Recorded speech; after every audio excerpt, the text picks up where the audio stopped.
This is the seventh video of the lecture series Optimization using Excel. In this video, we will see how to interpret an answer report and the sensitivity report generated by the Excel Solver add-in. So we have taken the same problem that we were discussing in the last video. So if you are just wondering from where this tables came, so I will highly recommend you to refer to the earlier video and watch them to understand the problem very well first, and then come back to this particular video. So as you can see here, this part is your answer report, and this was pretty much the problem LP. So now the thing is, we had already generated the output of the model in the same format that we formulated using Excel. So let us see what additional information this answer report gives us that we need to know. So first of all, you see this profit and the final value, that is the optimal solutions. These are known things. This is already generated in the output. So this is not a new information that the answer report is providing us. Also, if you go to the constraint section, then also this cell value, this particular section, this is your left hand side. That means this one, this particular column. This is not in the same order of our formulation. That is why the numbers are not in the same order. But this is basically the same numbers. So that means this is also not a new information. Then in your formula column, they have just shown the formula used in your Excel sheet. You know very well what formula you used, so this is also not a new information. So the next column is your status and the last column is slack. This is something new that we have not seen yet. So first of all, define slack. What is a slack? If you subtract the left hand side from the right hand side of any constraint, that will be called a slack. And when this slack is positive, then it will be called a slack. Otherwise, for negative slack, it will be called a surplus.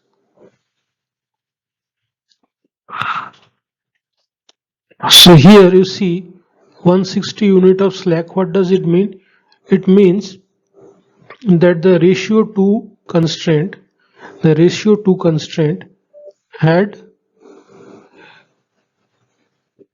0 as its RH side. This was the RH side, and now the left hand side is 160. So the difference is 160, therefore the slack is also 160. Similarly, for the wood constraint, the left hand side is 2400, while the right hand side was 3000. So 3000 minus 2400 is 600. This is your slack. So in this way, the slacks are computed. So then again, you can understand that if you just develop another column here, that is the difference of RHS and LHS, that will give you the slack figures, and that will match this particular information. So this is also not a very new thing, or nothing new that cannot be generated from the model itself. And then what is the status?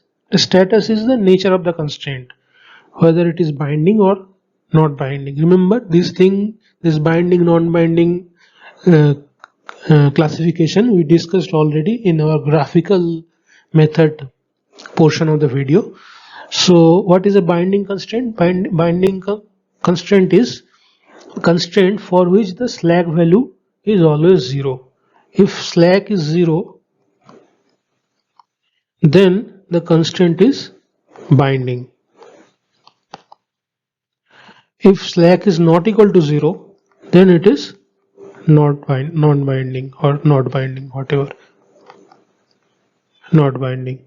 So see, wherever the slack value is not equal to 0, the constraint is a non-binding. And for these two cases where the slack was 0, the constraints are the binding constraints. So this much information you can get from the answer report, and you can now pretty much understand that it is not anything new information that is given to you. You can predict this information or generate or understand this information from your particular Excel sheet or the sheet where you have developed the formulation itself. So that's it. So let us come to the sensitivity report. What is a sensitivity report? In a nutshell, it is a report that predicts the changes in your optimal solution and also in your optimal objective value based on the changes in model parameters. So what will happen if the model parameters are changed? That much information is given by your sensitivity report. But the basic sensitivity report that is generated by the Excel solver add-in has some innate limitations. What are those? First of all, it will give you the prediction or the report for just one change at a time. That means if you are doing multiple changes all at a time, then the sensitivity report you cannot use. First of all, then what is the second point? Second point is the scope is also limited. Like if you change the parameters as per your wish, like in any range, the change is made for any range. So in that case, you cannot use the sensitivity report. Sensitivity report is only valid for the optimality range and feasibility range. What are those? I will tell you in the next slide.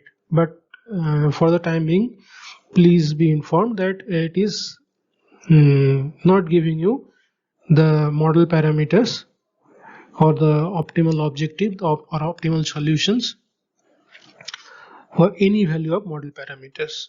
The scope is limited. Then the third point is the sensitivity report is not so useful if you have multiple optimal solutions. So it can be referred at a time for a particular optimal solution.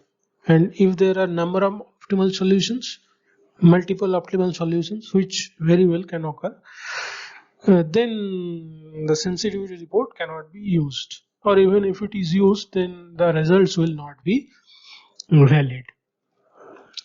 So this one will also explain afterwards.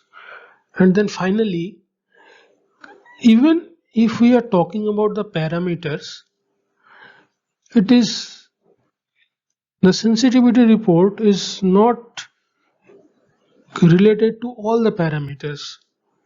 Like the effect of changes that is predicted by sensitivity report does not apply for the constant coefficients. What are this constant coefficients? For example, we have shown you that for constraint j, for example, for constraint j, you have a1j x1 plus a2j x2 plus a3j x3 plus so on less than equal to bj.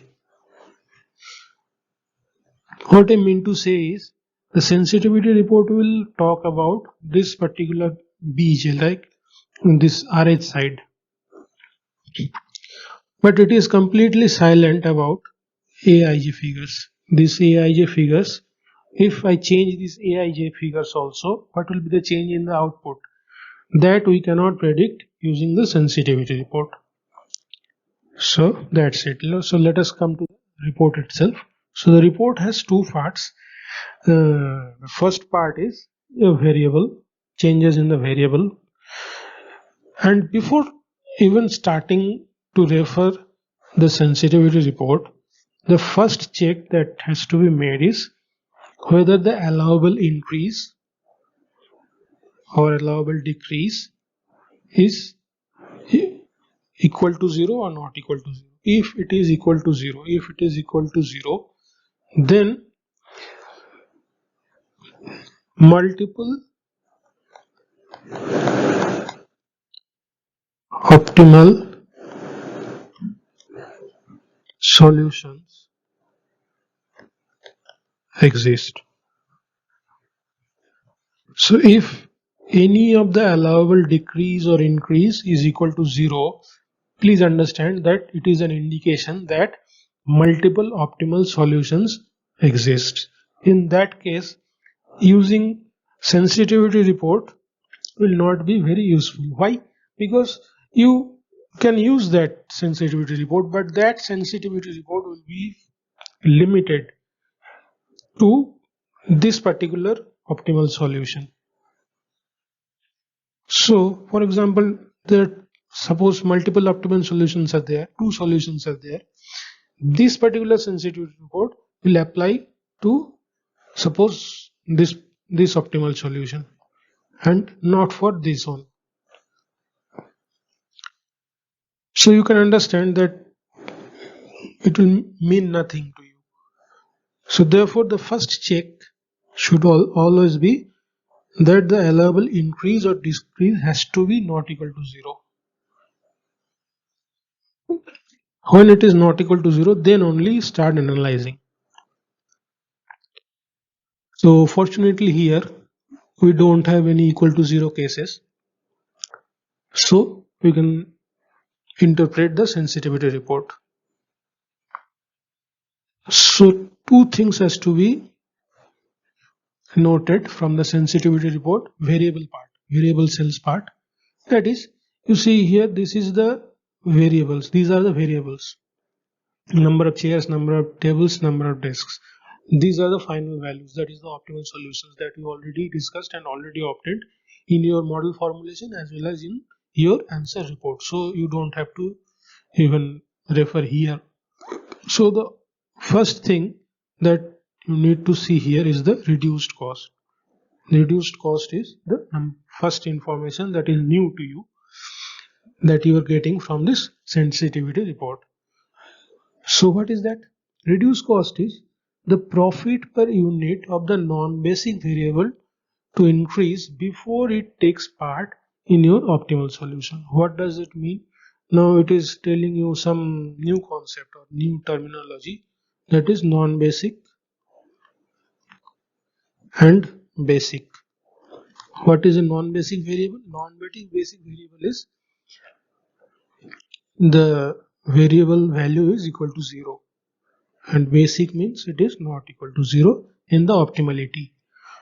So for example, in this particular case, number of chairs and number of tables, that means your x1 and x2.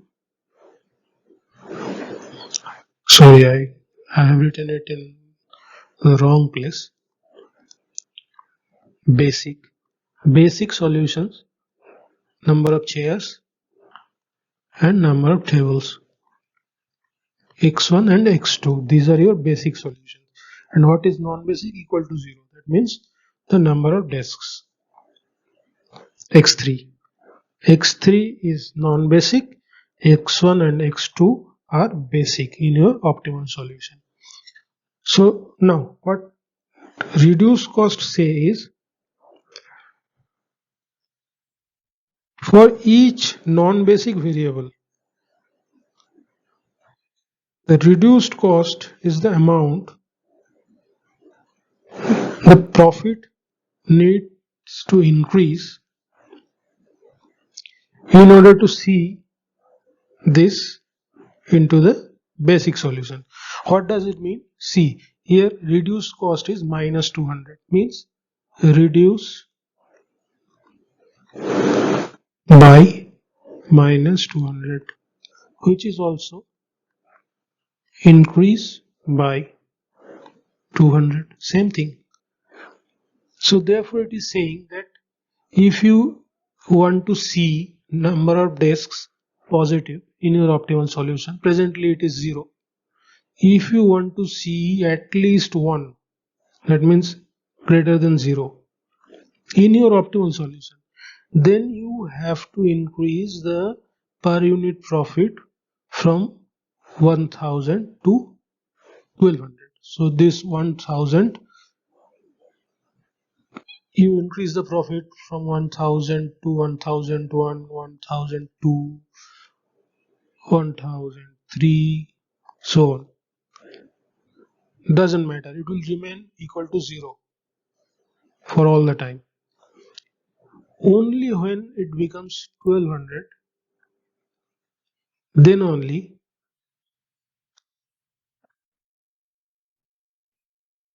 this enters into the basic set. That means it becomes non-zero. So that much information you are getting from the reduced cost. So intuitively you can understand that for the basic variables like chairs and tables x1 and x2, the reduced cost will be 0 because they are already in the basic set. You don't need to increase the profit figures to see them in the basic set. They are already in the basic set, so the reduced cost is also 0. Okay, so this is the information number 1. What is the information number 2? It is the optimality range. Optimality range. What is an optimality range?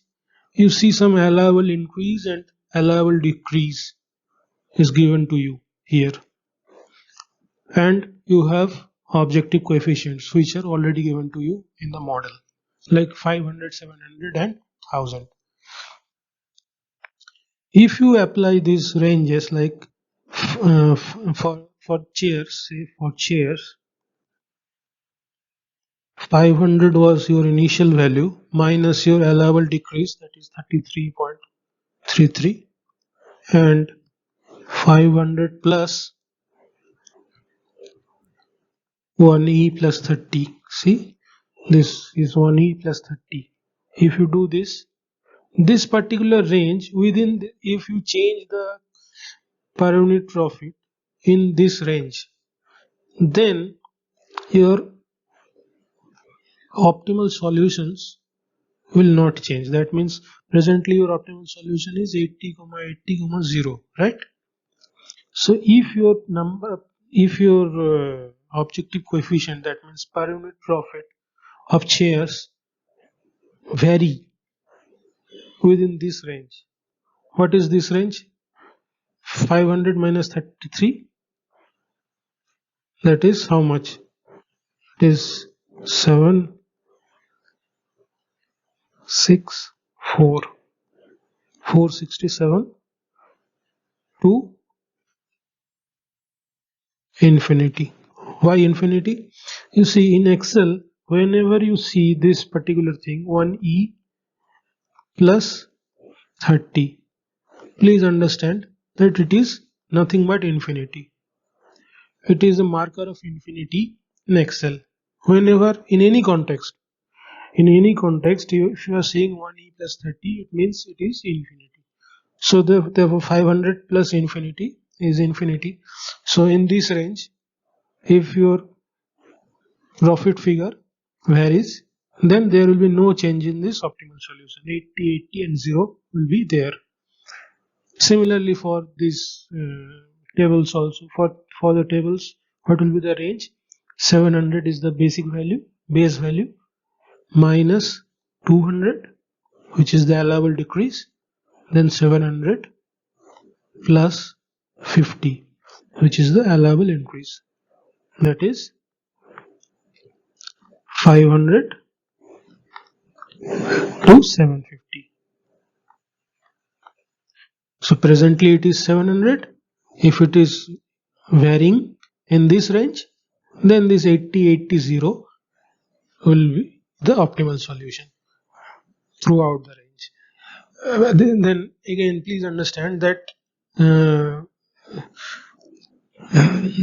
this means that one change is made at a time. That means if you are changing all the three variables at a time or two variables at a time, this is not giving you the solution. Like sensitivity report is giving you the ranges for the implicit assumption is that one change is there at a time.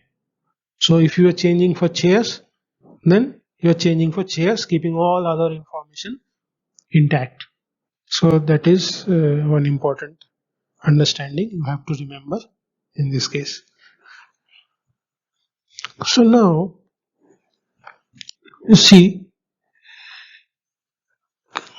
as we have already discussed here, reduced cost and optimality ranges, something I need to tell you here is the reduced cost and reduced cost is basically not a unique piece of information. Means what? See, your reduced cost is saying number of disks will be greater than 0 only when the profit per unit is at least 1200. And what is your allowable increase saying? Allowable increase is saying the present solution will be optimal up to a profit of 1200. So see, these two statements are synonymous.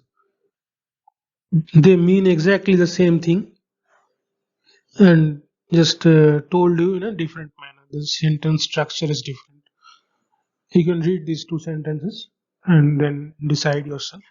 So therefore, reduced cost can be always derived from the allowable increase or decrease also depending on the context. Here, so therefore you see here it is 200 and here also it is 200. So if any one is known, like if reduced cost is known, then you can predict the allowable increase or decrease depending on the context or the vice versa. So this is also an important insight.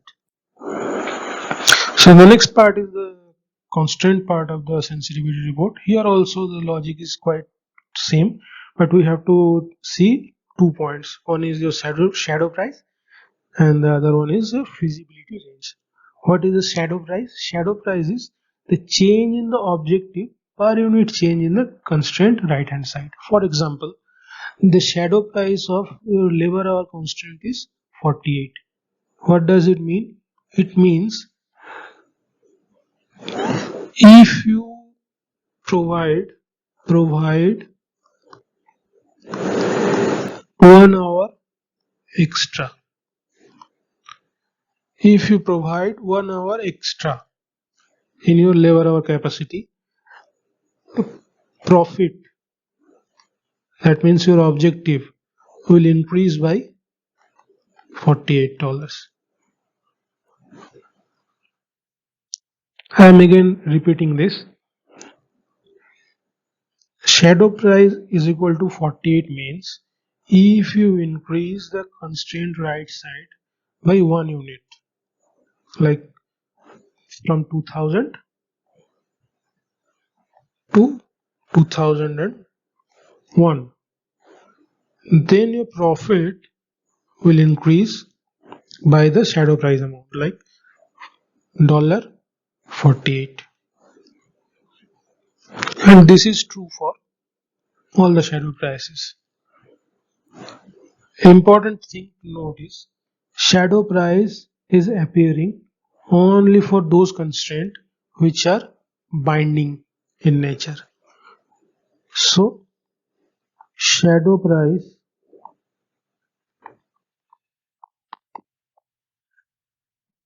is equal to 0 for non-binding constraints and is not equal to 0 for binding constraints. Why is this happening? You see, it is in layman's language. I'm trying to explain this. For example, you can eat 10 cookies at a time. depending on your digestive capacity or whatever. You can eat 10 cookies at a time, and you already have 12 cookies in your stock. You can consume 10, and you already have 12 in your stock. So how many extra you have? 2. 2 cookies extra you are holding already. And this is what? This is your slack. Okay. So 2 units of slack is already there in your system. Now suppose I appear and tell you that I will give you one cookie and charge you $5 per cookie. So will you buy it from me? The answer is of course no, because even if I consume the fullest of my capacity, I can consume 10, and then I have 2 extra. So why should I buy some another cookie from you? So that is the understanding. So here also you see, for the non-binding constraints, you already have a slack capacity available. So there is no point in buying additional capacity, providing additional hours, or providing additional capacity. So therefore, if you provide additional capacity, there will be no improvement in your objective. No increase will be achieved in your objective function or profit function. So therefore, the shadow price will be zero. So therefore, another understanding or another insight of shadow price is the willingness to pay. Willingness to pay. What is that? Suppose somebody asks you how much you will pay for 1 hour of labor. You can say that I will pay any amount up to what? Strategic pause here. Up to 48. Since I know that for each extra hour I will achieve $48 of profit, additional profit. So I can pay any amount up to 48, but not greater than 48. I hope this is clear to you. And then you can apply the same logic here also. And same logic here also. Even if the shadow price is zero, that means you will not pay anything for additional capacity if it is offered. Okay. So then what is the feasibility range? Feasibility range is the range of your constraint right side, the range of your constraint right side for which these shadow prices will be intact. So for example, for labor hours, see, the base capacity was 2000 and the allowable decrease is 2000. Base capacity is 2000 and allowable increase is 344. 343.75. I am writing 344. Okay. So what is that? 0 to 2344. This is the feasibility range for this labor hour constraint. And within this range, what will happen? This 48 shadow price,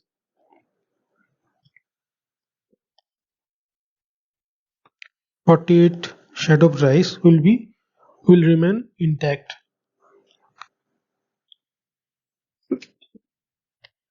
If the change is outside this range, then the shadow price may change. Another thing, just two things I want to mention here. Sometimes this shadow price is also called the dual price. Dual, dual price. Shadow price is also known as dual price. Another thing is, for this feasibility range, not only that the shadow prices will be intact, but also the nature of the solution, which is also called the optimality, or simply optimal basis. What is that? You see, our optimal solution was x1, x2, x3. That was 80, 80, 0. So what it tries to say here is, if the constraint changes are within this particular feasibility range, then the nature of solution like x1, x2 will be basic and x3 will be non-basic. This nature, the individual values may change, but the nature will be same. Like if the change is between, then in this range, then the solution maybe I am just giving an example, 70, 75, 0, or 50, 40, 0, whatever, like positive, positive, and 0. This particular nature of the solution will remain the same. Okay. So one limitation of sensitivity report that we discussed earlier was that it can predict the changes one change at a time. But there is a but. But means there is one rule called the 100% rule. 100% rule, which will offer you some insight which can be used for multiple changes as well. What is that? For example, you have three variables here, and suppose these are your allowable changes, increase or decrease. Changes of what? Your objective coefficients. And suppose these are your actual changes. Suppose I have given you three actual changes that are going to happen, either decrease or increase. You calculate the percentages, like small d is for actual decrease and capital D is for allowable decrease. So small d by capital D, this is your percentage change. You do this for all and then sum it up, calculate the total percent. And also remember, you don't mix up increase with decrease. If your actual change is increase, then write the allowable increase, I to I, D to D. Hmm. Then calculate the percentage and then take the sum. Now, if the total percentage change is less than equal to 100%, then you can say that there will be no change in the optimal solutions. But if the total change is greater than 100%, then we cannot say anything. Cannot say anything means what? It may change the optimal solution, it may not change the optimal solution. We cannot say. The sensitivity report is not robust enough to comment anything about this. Okay. So similarly for constraints also, suppose your allowable increase and decrease for the constraint right side at this, and these are the actual increase or decrease. You calculate the percentage changes and do the sum here. If the total percentage change is less than equal to 100%, then there will be no changes in the shadow prices. But if it is greater than 100%, then we cannot say anything. Cannot say anything means your shadow prices may change or it may not change. We don't have sufficient information to make a comment here. So that's it. Mm, This is the entire explanation of answer report and the sensitivity report. If you don't understand anything, or if you want some additional information, or if you think that I have missed out some points, mention that in the comment section. Then I will see how can I cover that. And another thing is, if you want to overcome the limitations of these sensitivity reports that we discussed here, then what to do? There is a tool called solver table. This one, solver table. This is another add-in. This will let you find the changes in objective and optimal solution for all possible ranges of the parameters, and there is no restriction. Like you, if you have your own range, you can predict the changes in your optimal solution and your objective values. So this is a handy tool. I don't know it is free or what is the status, but I will provide a link in the description box. You can download it from here for free. So that's it. Almost all information I have tried to cover here regarding the sensitivity report and answer report. I am finishing the video here, and in the next video I will try to discuss how to formulate an integer program or a binary integer program.